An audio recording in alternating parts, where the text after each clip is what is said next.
سبيل الدموع سبيل مريح تنهدى يا صاحي كي تستريح.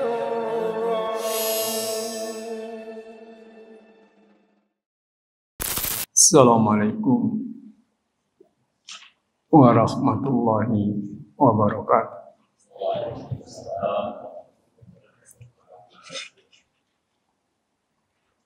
Innal hamdalillah nahmaduhu wa nasta'inu wa nastaghfiruh wa na'udzu billahi min shururi anfusina wa min sayyiati a'malina. May yahdihillahu fala mudilla lahu wa may yudlilhu fala hadiya lahu. Asyhadu an la ilaha illallah wahdahu la syarika lah wa asyhadu anna Muhammadan abduhu wa rasuluhu la nabiyya ba'da. Allahumma salli wa sallim wa barik ala nabiyyina Muhammadin wa ala alihi wa ashabihi wa man da'a bi da'watihi ila yaumiddin, amma ba'd. Qala Allah ta'ala fil Qur'anil Karim, a'udzu billahi minasy syaithanir rajim. Ya ayyuhalladzina amanu taqullaha haqqa tuqatih wa la tamutunna illa wa antum muslimun. Akhwatal iman,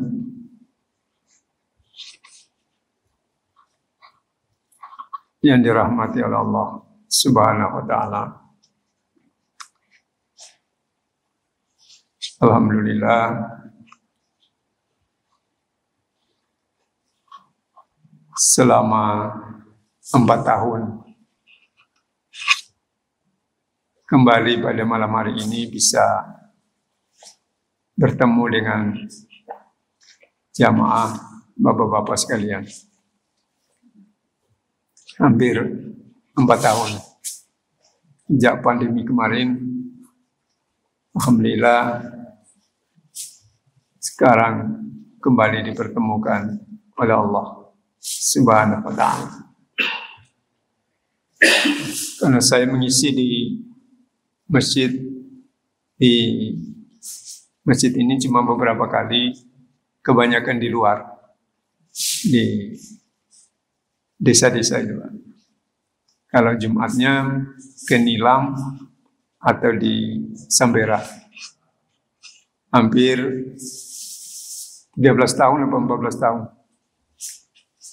Alhamdulillah. Saya Ustaz Fuad Abdurrahman, asli dari Nusa Tenggara Timur, istri Jawa Timur, inggih menika Lamongan. Kemudian tinggal di Kalimantan Timur, tepatnya di Kelurahan Sempaja Timur. Timur semua, Bu. Indonesia Tenggara Timur, ketemu Jawa Timur, tinggal di Kalimantan Timur, domisilinya di Sempaja Timur. Ya, timur semua, Pak. Ternyata di Indonesia itu provinsinya yang berakhir dengan timur itu ya 2 itu aja. Nusa Tenggara Timur dengan Jawa Timur. Sulawesi Timur belum ada, kemudian Sumatera Timur belum ada, Irian Timur ya belum ada. Ya, itu. Alhamdulillah, Ramadan sudah semakin dekat. Artinya mudah-mudahan kita masih diberikan oleh Allah Subhanahu wa Ta'ala dikaruniai umur dan usia sehingga kita masuk pada Ramadan yang akan datang dan Ramadan berikutnya.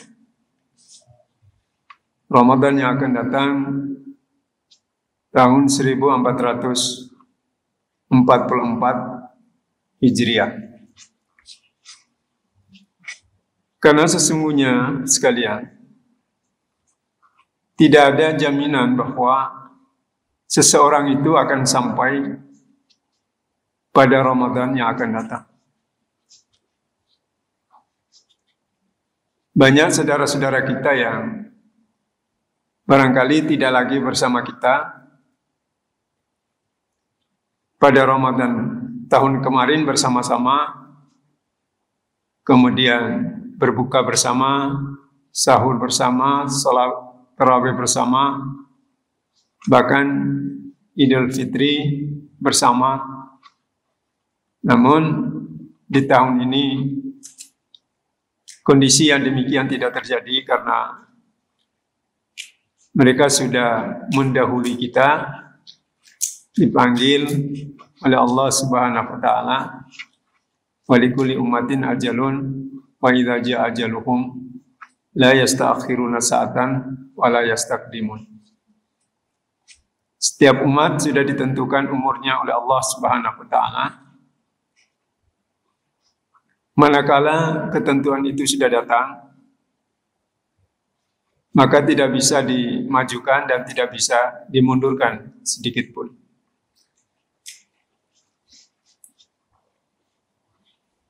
Ramadan ini juga disebut dengan Syahrul Mubarak. Maka tema yang ingin kami sampaikan pada malam hari ini adalah meraih keberkahan bulan Ramadan dengan iman dan ilmu. Sering kita dengar bahwa Ramadan itu penuh dengan keberkahan. Jadi Syahrul Ramadan, Syahrul Mubarak. Namun banyak orang juga tidak memperoleh keberkahan itu. Kamin sa'imin laisa lahu min siyamihi illal ju' wal atas. Banyak orang yang berpuasa, kata Rasulullah, sing poso niku akeh, banyak. Ustaz Faisal ngerti ya? Kalau saya pakai bahasa Jawa. Dan banyak orang yang berpuasa, kata Rasulullah, laisa lahul min siyamihi, tidak memperoleh apa-apa dari puasanya, ilal ju' wal atas, kecuali hanya menahan lapar dan menahan dahaga. Itu saja yang dia peroleh selama 1 bulan dia menunaikan saum Ramadan. Oleh karena itu, keberkahan yang ingin kita raih, berkah itu kan maknanya ziyadatul khair. Ziyadatul khair itu artinya bertambah kebaikan. Nah, kalau kita mendengar ada ucapan umur yang berkah, kalau umur yang berkah itu semakin bertambah usia kita, semakin baik amal perbuatan kita. Semakin kita beranjak tua, beranjak dewasa, semakin baik amal perbuatan kita. Itu artinya bahwa usia kita itu adalah usia yang berkah. Demikian juga hati kita. Hati yang berkah itu adalah hati yang senantiasa dilingkupi suasana ketenangan.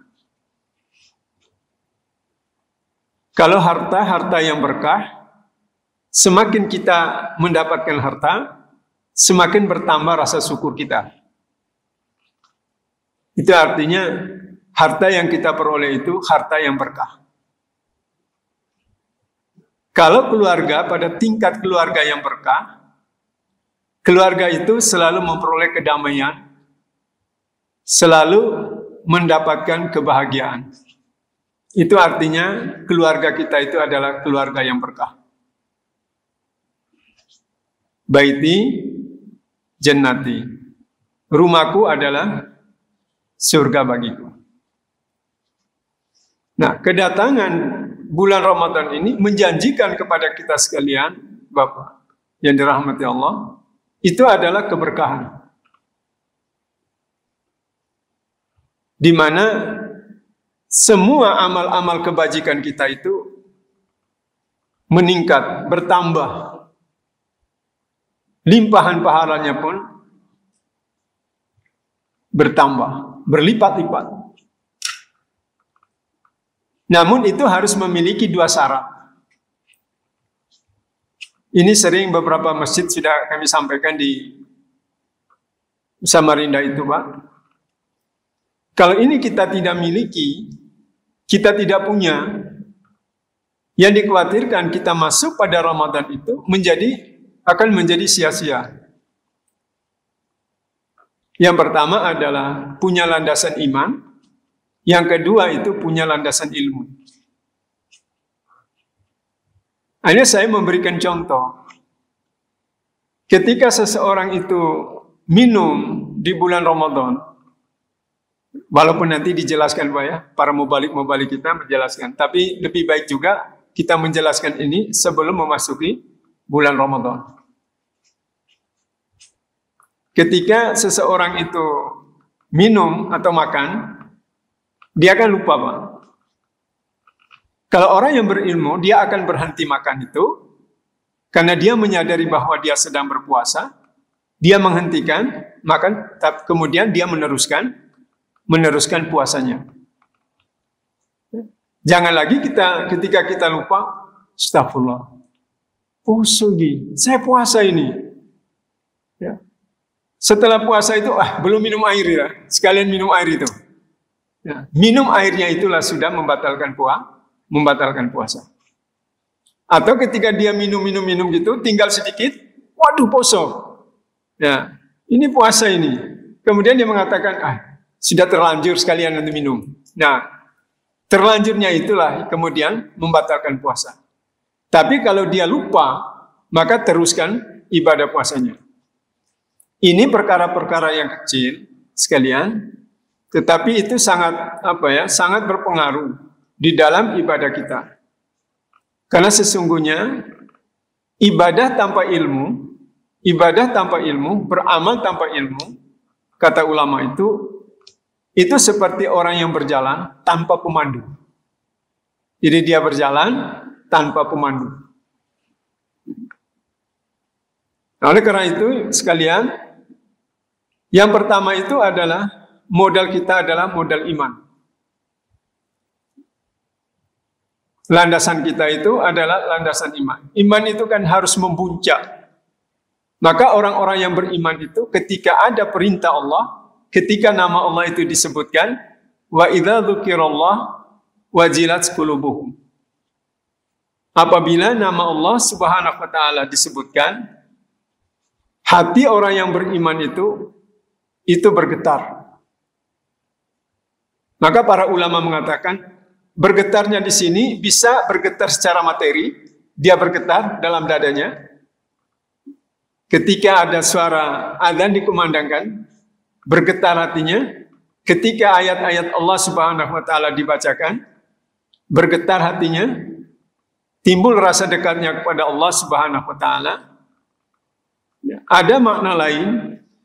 Ketika hati bergetar itu, hati bergetarnya orang beriman adalah ketika ada suara panggilan Allah Subhanahu wa taala, kemudian muncul spiritnya, muncul semangatnya untuk menunaikan panggilan Allah Subhanahu wa taala. Itu bergetarnya hati orang yang beriman itu ketika nama Allah Subhanahu wa taala disebutkan. Bergetar artinya dia penuh spirit, penuh semangat untuk menunaikan perintah Allah Subhanahu wa taala. Makanya semakin dekat dengan Ramadan, semakin membuncak iman kita menanti kedatangan saum Ramadan. Bahkan Bapak sekalian, para sahabat-sahabat Nabi, ya, para salafus soleh, para sahabat, para tabi'in, tabi'ut tabi'in, mempersiapkan kedatangan bulan Ramadan itu 6 bulan. Ya, ada riwayat mengatakan mereka mempersiapkan kedatangan bulan Ramadan itu 6 bulan, ya, menjelang bulan Ramadan. Sudah mantap imannya itu. Maka yang dipanggil itu kan dalam surat Al-Baqarah ayat 183 ya ayyuhalladzina amanu kutiba alaikumusiyam kama kutiba alal ladzina min qablikum la'allakum tattaqun. Itu yang dipanggilkan orang yang beriman. Jadi yang dipanggil adalah orang-orang yang beriman. Bukan yang panggil itu semua manusia. Oleh karena itu, orang yang merasa punya iman pasti terpanggil dengan panggilan Allah Subhanahu wa taala yang mewajibkan kita itu berpuasa. Maka seorang sahabat Nabi namanya itu Ibnu Mas'ud. Kan ada Ibnu Mas'ud, ada Ibnu Abbas, ada Ibnu Umar. 3 Ibnu yang paling terkenal di dalam sejarah. Ibnu Abbas, Ibnu Mas'ud, dan Ibnu Umar. Nah, Ibnu Mas'ud ini ditanya ya, oleh seseorang tentang ayat yang berbunyi ya ayyuhalladzina amanu. Maka Ibnu Mas'ud mengatakan, wahai hamba Allah, kalau Anda mendengar ada ayat ya ayyuhalladzina amanu, dengarkan. Kalau bahasa istri saya itu rungokno. Dengarkan yang baik, perhatikan dengan sungguh-sungguh. Ya, perhatikan dengan sungguh-sungguh. Ketika ada ayat ya ayyuhalladzina amanu. Ternyata di dalam Al-Qur'an itu, Pak, ayat yang mulai dengan ya ayyuhalladzina amanu itu ada sekitar 88 kali disebutkan dalam Al-Qur'an. Ya. Saking sayangnya Allah Subhanahu wa taala dengan kita, orang-orang yang beriman. Orang-orang yang beriman. Wahai orang-orang. Maka Ibnu Mas'ud mengatakan, kalau Anda mendengarkan kalimat itu dibacakan, perhatikan dengan sungguh-sungguh, karena setelah ayat itu ada perintah kebaikan yang Anda harus lakukan, atau ada sebuah larangan yang harus Anda hindari. Setelah ayat ya ayyuhalladzina amanu. Nah, saya mengatakan bahwa saking sayang dan cintanya Allah Subhanahu wa taala kepada orang-orang yang beriman. Memanggil.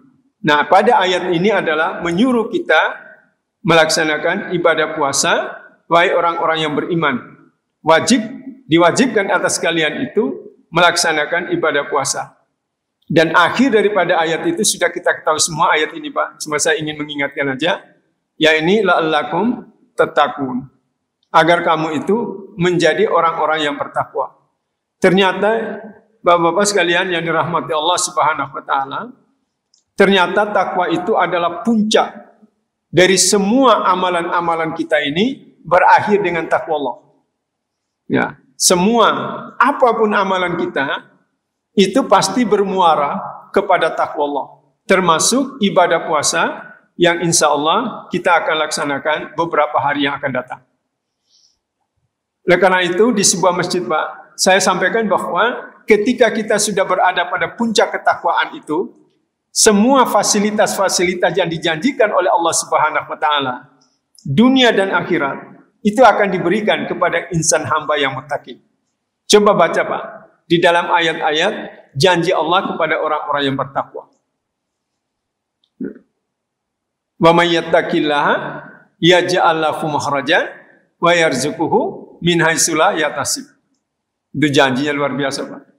Janji Allah Subhanahu wa taala. Barang siapa yang bertakwa kepada Allah, Allah akan memberikan solusi, memberikan jalan keluar dari semua problem yang dihadapi.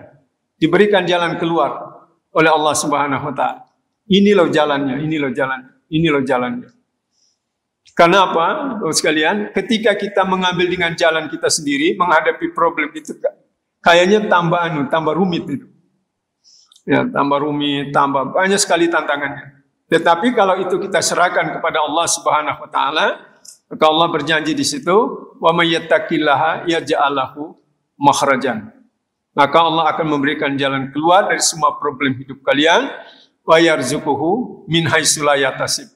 Allah akan memberikan rezeki dari arah yang tidak disangka-sangka. Nah, jadi ini yang kita ingin dapatkan di dalam bulan Ramadan ini, Pak. Ingin mendapatkan insan hamba yang muttaqi, insan hamba yang bertakwa. Selama kita memiliki sarana yang pertama adalah sarana iman. Maka di dalam hadis yang memerintahkan kita puasa itu apa? Man shoma ramadana imanan wahtisaban ghufira lahu ma taqaddama min dzanbi. Di barang siapa yang berpuasa atas dasar iman dan mengharapkan pahala di sisi Allah, maka Allah Subhanahu wa taala akan mengampuni dosa-dosanya. Yang luar biasa itu, Pak. Allah akan mengampuni dosa-dosanya yang telah lalu. Ini salah satu keberkahan di dalam bulan Ramadan yang hendak kita raih, Pak. Dosa-dosa kita itu, terutama dosa-dosa kecil, ya, itu akan dihapus oleh Allah Subhanahu wa taala. Ini salah satu keberkahan yang dicurahkan oleh Allah Subhanahu wa taala di dalam bulan Ramadan. Kemudian yang kedua, Bapak sekalian yang dirahmati Allah adalah bekal ilmu. Puasa kalau tidak pakai ilmu, Pak, memang agak parah. Di kampung saya cerita ini agak lucu memang. Waktu saya masih kecil, Pak, di NTT itu, di kampung saya persisnya, itu kalau berbuka, Pak, itu tidak pakai jam, tidak pakai waktu. Patokannya apa, Pak? Patokannya itu ayam itu sudah naik atas atap apa belum? Jadi bapak-bapak itu ini aja gitu ya, lihat ayam itu sudah naik ke atas atap apa belum itu. Karena memang jam belum ada. Di masjid saja jam dinding itu nggak ada, Pak. Waktu saya masih kecil. Jadi patokannya itu adalah patokan pada ayam. Nah, ketika ayam itu sudah naik ke atas atap, Pak, mau maghrib itu dengan banyak ayam itu, pasti itu sudah waktu kita berbuka. Nah, saya eker-ekeran dengan bapak saya. Waktu saya masih mondok di Jawa itu, di Pasuruan. Pak, belum, Pak. Ini masih siang ini, Pak. Ini masih siang. Nah, bapakku bilang, ayam sudah naik. Ya, ini ayam sudah naik. Belum, Pak. Nah, ayam dari dulu sudah kalau patokannya ayam. Ya, namanya anak soleh, Pak. Ya, akhirnya ikut makan itu ya, ikut berbuka bersama itu, Pak. Dalam pikiran saya, lebih berbahaya nanti pas tengah-tengah makan, Pak, ayam itu loncat lagi ke bawah itu. Kacau ini, wis. Katanya ayam bang saya naik ke atas itu jalan-jalan aja kok ditangkapin serius itu ya. Ya. Itu yang saya pikirkan. Jadi tiba-tiba dia loncat lagi ke bawah itu. Wah, tidak jadi puasa gue ini. Itu dulu, Pak, waktu saya masih anak-anak, masih usia, masih mondok waktu itu. Alhamdulillah sekarang sudah sebagaimana yang kita lihat atau yang kita alami. Oleh karena itu sekalian, ilmu itu sangat penting.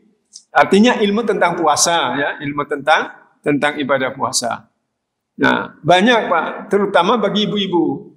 Ya, bagi ibu-ibu itu terkadang masalahnya banyak. Apakah ketika dia haid, ketika dia nifas, kemudian menyusui, kemudian dia dalam keadaan hamil, melahirkan, itu gimana dia cara membayarnya? Apakah semuanya itu ada dengan mengqadha atau dengan membayar fidyah? Kemudian ada ibu yang bertanya, apakah boleh, Pak Ustadz, saya setelah mengqadha kemudian membayar fidyah? Nah, itu kan harus ada ilmunya di situ. Padahal kalau sudah mengqadha ya mengqadha, membayar fidyah itu juga membayar fidyah. Nah, oleh karena itu Rasulullah SAW pernah menyatakan, Ini ada yang mengatakan ini ungkapan Rasulullah, ada yang mengatakan ini adalah ungkapan Imam Syafi'i rahimahullah. Jadi dikatakan bahwa barang siapa yang menginginkan kebahagiaan dunia, man arada dunya fa'alaihi bil ilmi. Man aradal akhirah, barang siapa yang menginginkan kebahagiaan akhirat, maka harus ditempuh dengan ilmu. Man aradahuma fa'alaihi bil ilmi. Barang siapa yang menginginkan kebahagiaan dua-duanya, akhirat dia pegang, dunia dia raih, maka harus syaratnya adalah dengan ilmu. Nah, oleh karena itu kalau iman kita teguh, ilmu kita itu kuat, insya Allah ketika kita menjalankan ibadah puasa, nanti 1444 Hijriah ini menjadi ibadah yang sempurna. Ya. Orang yang menjalankan ibadah itu Pak, kurang sempurna, bukan berarti tidak sempurna, kurang sempurna di dalam menjalankan ibadah Ramadan atau ibadah apapun, itu karena lemahnya iman. Yang pertama lemahnya iman, yang kedua adalah nihilnya atau ilmunya itu bukan tidak punya, ilmunya itu sedikit di dalam menjalankan saum Ramadan atau ibadah-ibadah yang lain. Nah, saya kira ini apa yang saya sampaikan 30 menit yang berkenaan dengan apa yang ingin kita raih, yaitu Syahrul Mubarak, penuh dengan keberkahan, yaitu yang pertama adalah kita punya iman yang kokoh, ya mudah-mudahan. Yang kedua adalah kita harus memiliki ilmu tentang ibadah yang kita laksanakan. Tanpa kedua-duanya, Bapak sekalian, seperti orang yang berjalan tanpa pemandu, seperti orang yang berjalan tanpa ada rambu-rambu. Nah, mudah-mudahan dengan kehadiran Ramadan nanti, ya, baik kita semua, kita keluar dari Ramadan, kita meraih menjadi insan hamba yang muttaqin, insan hamba yang senantiasa bertakwa kepada Allah Subhanahu wa taala. Kali ini apa yang sampaikan. Kalau ada yang Bapak sekalian yang bertanya atau kita diskusikan berkenaan dengan puasa, berkenaan dengan apa amalan-amalan yang lain, ya mari kita berdiskusi, ya apa yang ingin disampaikan oleh jamaah sekalian.